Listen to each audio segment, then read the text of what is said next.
देखो, अगर ये क्वेश्चन केवीएल से करने को कहता तो आप बहुत आसानी से कर लेते, केसीएल से दिक्कत होती है ना, अब नहीं होगी, बस 1 मिनट दो मुझे अपना। अब देखो यहाँ पे बैटरी गिवन है, बैटरी से करंट निकालते हैं I1 एंड I2, दोनों अलग अलग करंट निकालना, सेम मत निकालना, ठीक है। I1 यहाँ पे आया आया और यहाँ पे I2 आया आया आया। अब जंक्शन वही टी पॉइंट जहाँ 3 तार मिल रहे हैं, यहाँ पर I1 और I2 मिलके बन जाएंगे I3। तो केसीएल तो बस मुझे इतना समझाता है कि I1 प्लस I2 बराबर कितना हो जाएगा I3, यही तो केसीएल है, और कुछ थोड़ी होता है केसीएल। तो केसीएल में लिख सकती हूँ मैं I3 बराबर I1 प्लस I2। अब सुनना मेरी बात ध्यान से, पोटेंशियल का गेम है। अब ये 30 वोल्ट है, 30 में लिख लूँ ना कि ये बड़े वाला प्लस 30 वोल्ट रहा होगा और ये 0 वोल्ट रहा होगा, देखो ना इनका डिफरेंस 30 तो आ रहा है, लिख सकते हैं। अब नंगे नंगे तार का पोटेंशियल सेम है, ये तो हम पढ़ चुके हैं। अब देखो यहाँ तार नंगा नंगा नंगा नंगा नंगा, इस पे कितना हो गया 0 वोल्ट, नंगा नंगा नंगा नंगा, ये कितना 0 वोल्ट, नंगा नंगा नंगा 0 वोल्ट, और बस ये वाला मार्क कर लिया। अब देखो ये 30 है, 30 में कितना होगा नंगा नंगा नंगा, तो ये एंड कितना हो गया 30 वोल्ट, यहाँ पे भी नंगा नंगा, ये हो गया 30 वोल्ट, एंड यहाँ पे बीच में एलिमेंट आ गया ना, तो पोटेंशियल चेंज हो जाएगा। अब नंगा तार नहीं है ना, देखो यहाँ तो नंगा नंगा नंगा नंगा नंगा एलिमेंट आ गया, यहाँ नहीं है, तो यहाँ पे आपको पोटेंशियल अलग लेना होगा। मैं यहाँ पे मान लेती हूँ x, ठीक है।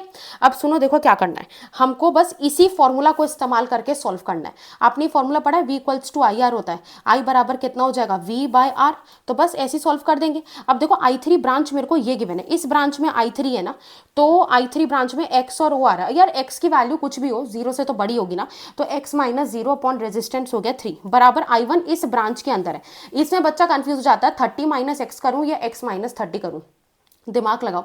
ये रेजिस्टर है, जैसे ऐसे माइक ड्रॉप करते हैं ना लोग, या पेन ड्रॉप करते हैं पढ़ाने के बाद, इसमें ना ऐसे करके पोटेंशियल ड्रॉप होता है। तो जाहिर सी बात है कि अपना x 30 से तो कम है, तो बड़े में से छोटा माइनस करेंगे, 30 minus x divided by 6, plus I2 के लिए सेम ब्रांच में यही लगेगा, इसमें भी 30 माइनस एक्स डिवाइडेड बाई हो जाएगा 3, तो x/3 आ गया। इसको सॉल्व करेंगे, 30 minus x plus 60 minus 2x, and ये हो गया डिवाइडेड बाई 6, और ये 3 2 हो जाएगा। बस इसको ऐसे सॉल्व कर लेंगे।